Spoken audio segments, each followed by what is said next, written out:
And during the breakout session, you brought up some of the dangers of the Communist Party on what they're doing globally, the Belts and Road Initiative. Can you tell us about that? Well, yeah, I think a really important book to read is Michael Pillsbury's 100-Year Marathon, and it just explains exactly what the CCP is doing. And we know that China controls our production of antibiotics and medication. 90% plus is made in China. But the Belt Road Initiative is basically a way that China is going all over the world and colonizing, basically saying, hey, we'll give you money and we'll build these infrastructure, bridges, roads, tunnels for you. And basically they're colonizing every place on our planet and digging their tentacles in deeper. And it's basically a war, but they're not using guns and bombs. They're using infrastructure, TikTok, intellectual property, taking our manufacturing, and that's really what's going on.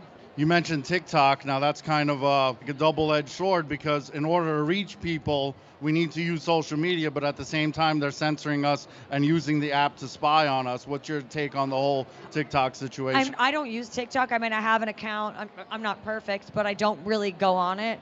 But it is a Chinese Communist Party spying tool. And maybe scarier to some people than the spying is what they're doing to your children. They're indoctrinating them. They're brainwashing them.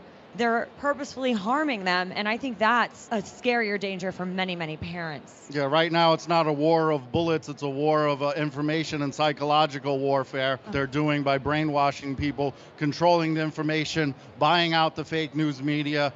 The fake news media wants to focus on things like Russia, but I would say the Chinese Communist Party is probably the biggest threat to America and freedom around the world. Do you agree with that? Certainly. It's just really hard to watch the corporate media, malign Russia so much when they don't even discuss China. It's just kind of this state of hypocrisy when Putin is the only bad guy and Xi Jinping is, someone who came to California for a visit.